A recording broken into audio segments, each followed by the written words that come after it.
सभी लोगों का यादविंद्र स्मार्ट क्लासेस में स्वागत है। आज आप लोगों के लिए करंट अफेयर्स का एक सेशन लेके आए हैं जिसमें काफ़ी महत्वपूर्ण प्रश्न हैं और परीक्षा की दृष्टि से हमेशा करंट अफेयर का बहुत ही अच्छा रोल रहता है। तो हम देर न करते हुए देखते हैं पहला प्रश्न। पहला प्रश्न क्या कह रहा है, किस संगठन ने इंडियन लाइट टैंक विकसित किया? तो आपको ये बताना है, ये संगठन दिए हैं भारतीय सेना के द्वारा किया गया है, रक्षा अनुसंधान एवं विकास संगठन के द्वारा, हिंदुस्तान एरोनॉटिक्स लिमिटेड के द्वारा, भारत डायनामिक्स लिमिटेड के द्वारा। तो इसका सही विकल्प आपको पिक करना है। तो इसका सही विकल्प है बी। क्या सही है? बी विकल्प। कौन सा विकल्प सही है बच्चा? आपका बी विकल्प सही है। तो अगर इससे बात करें कि डीआरडीओ को इंग्लिश की फुल फॉर्म होती है डिफेंस रिसर्च डेवलपमेंट ऑर्गेनाइजेशन। अगर हम डीआरडीओ की स्थापना की बात करें कि डीआरडीओ की स्थापना कब हुई थी, तो इसकी स्थापना 1958 ईस्वी में हुई। अगर इसके मुख्यालय की बात करें तो इसका मुख्यालय है जो आपका न्यू दिल्ली या नई दिल्ली में है। अगर वर्तमान समय में इसके अध्यक्ष की बात करें कि इसके वर्तमान समय में अध्यक्ष कौन है, तो उनका नाम है समीर वेंकटपति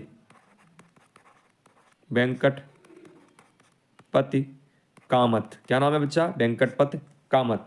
अगर हम बात करें डीआरडीओ का कार्य क्या है, प्रमुख कार्य क्या क्या है, तो डीआरडीओ जो है वो क्या क्या निर्माण करती है भारतीय सेना या रक्षा मंत्रालय के लिए? अग्नि जो मिसाइल होती हैं उनका निर्माण करती है। किनका? अग्नि मिसाइल्स का निर्माण करती है। दूसरा आपका जो पृथ्वी मिसाइल होती हैं उनका निर्माण करती है। आकाश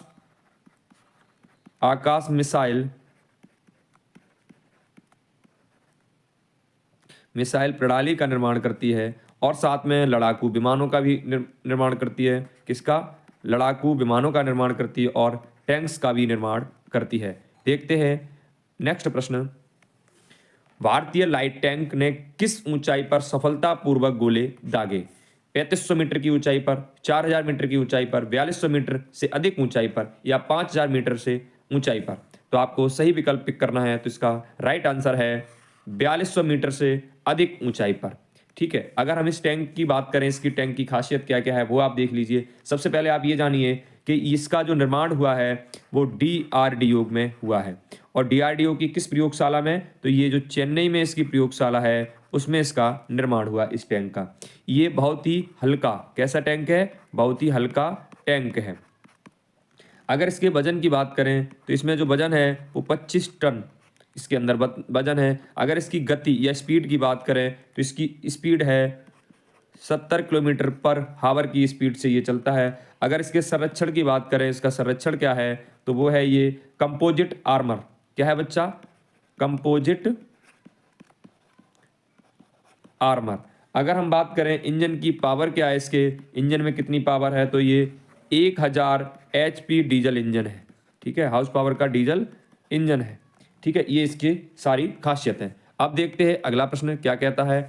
स्मार्ट इंडियन हैकाथॉन मुख्य रूप से नवाचार के किस क्षेत्र पर केंद्रित है? स्वास्थ्य सेवा नवाचार, प्रौद्योगिकी और समस्या समाधान, कृषि विकास, खेल प्रबंधन। तो इसका जो सही विकल्प है बी विकल्प सही है, प्रौद्योगिकी और समस्या समाधान। अगर इससे संबंधित कुछ जानकारी लेना चाहते हैं तो जानिए क्या है महत्वपूर्ण बिंदु। ये 2015 में इसको लॉन्च किया गया था। कब किया गया था? 2015 में इसको लॉन्च किया गया। और इससे क्या है, इसका जो उद्देश्य क्या है? नवाचार। क्या है बच्चा? नवाचार और समस्या समाधान। क्या है बच्चा? समस्या समाधान। अगर हम बात करें क्या है, समस्या समाधान को बढ़ावा देने के लिए छात्रों एवं युवाओं को मंच प्रदान करती है। अगर इसके उद्देश्यों की बात करें, इसका एम्स क्या है, उद्देश्य क्या है, तो क्या है? नवाचार को बढ़ावा देना एक उद्देश्य है। दूसरा, समस्या समाधान कौशल को विकसित करना, युवाओं को सरकारी नीतियों और योजनाओं के बारे में जागरूक करना। ये इन सबके महत्वपूर्ण बिंदु हैं। अगला प्रश्न देखते हैं। अगला प्रश्न क्या कह रहा है वो देखते हैं। भारतमाला परियोजना का प्राथमिक उद्देश्य क्या है? आपको ये बताना है। डिजिटल साक्षरता को बढ़ाना, ग्रामीण विद्युतीकरण में सुधार करना, राजमार्गों का एक मजबूत नेटवर्क विकसित करना, नवीनीकरण ऊर्जा को बढ़ावा देना। आपको राइट आंसर बताना है। इसका राइट आंसर है सी विकल्प। सी विकल्प क्या कह रहा है? राजमार्गों का एक मजबूत नेटवर्क विकसित करना।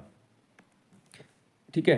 अगर हम बात करें इसका मुख्य उद्देश्य क्या था, पूरे देश भर के अंदर कितने 550 जिलों, कम से कम कितने 550 जिलों को कम से कम 4 लेन हाईवे के साथ क्या करना है, साथ जोड़ना।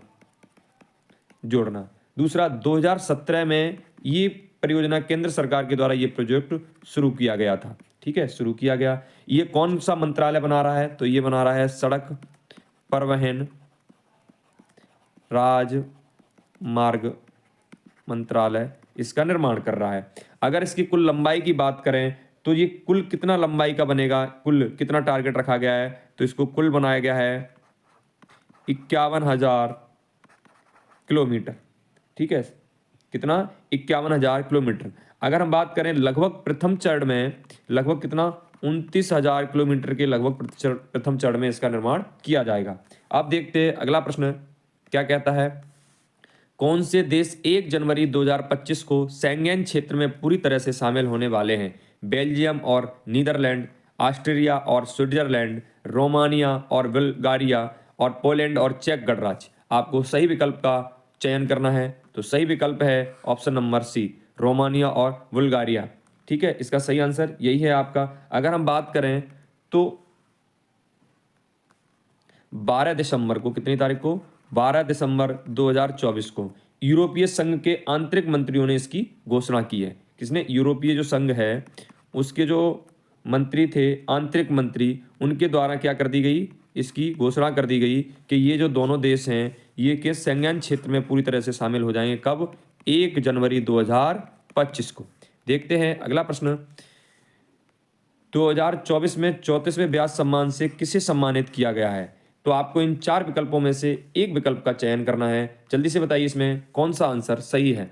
तो इसमें जो सही आंसर है सूर्यबाला, क्या नाम है बच्चा इनका? सूर्यबाला को 34वें ब्याज सम्मान से सम्मानित किया गया है। अगर हम सूर्यबाला की बात करें तो इनका जो जन्म हुआ था वो आपका 25 अक्टूबर 1943 ईस्वी में आपके वाराणसी में हुआ। वाराणसी कहाँ है? उत्तर प्रदेश में।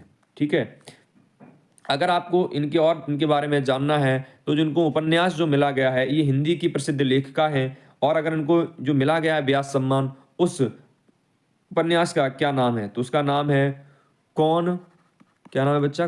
कौन देश को वासी बेड़ू की डायरी। और ये उपन्यास जो इन्होंने लिखा था 2018 ईस्वी में, है ना। ये जो ब्याज सम्मान है वो किसके द्वारा दिया जाता है?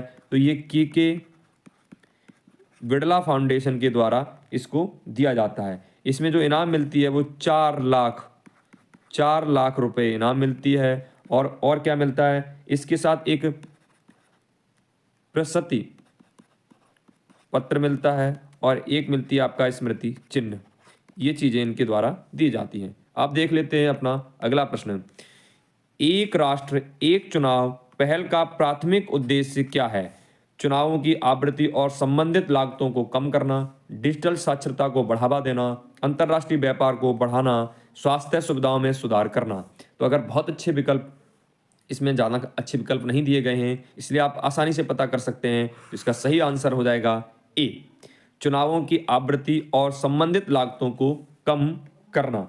अगर हम इनके कुछ उद्देश्य और भी जाने तो क्या इससे क्या लाभ होगा, जो बताए गए हैं इनमें, संसाधनों में बचत होगी। जैसे हमारा जो तंत्र लगता है, संसाधन लगते हैं, है ना, सेना का खर्चा और बहुत सारे खर्चे, ये सारी चीज़ें लगती हैं, उनमें क्या हो जाएगी?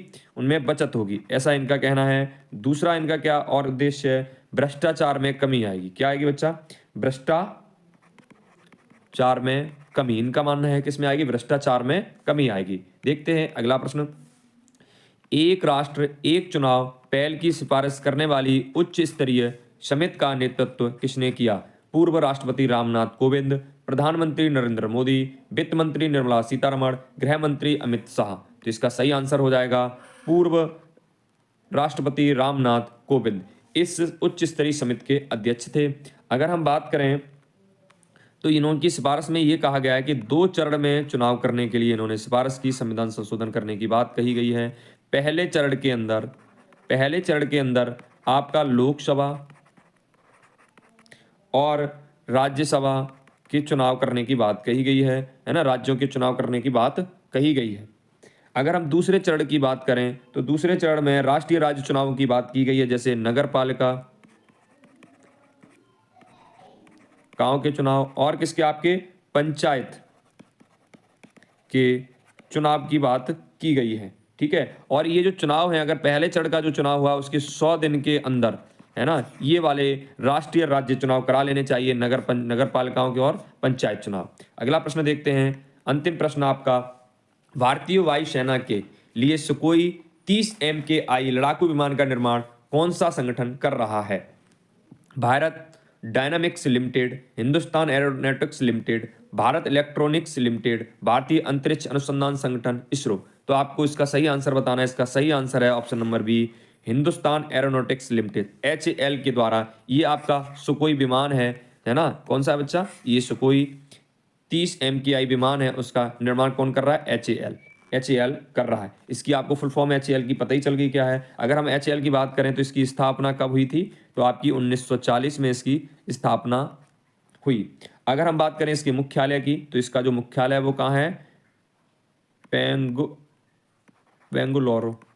बेंगलोर के अंदर है। कहाँ है? बेंगलोर के अंदर है इसका मुख्यालय, है ना। इसका जो मुख्य उद्देश्य क्या है, ये किन किन विमानों का निर्माण करती है, ये कंपनी क्या क्या अब तक निर्माण कर चुकी है? तो हमारे पास किसका, इसका एक तेजस विमान आया है, दूसरा सुकोई तो मैंने बता दिया, एक और आया है आपका हालमार्क 132 और आपका आया डोनियर 228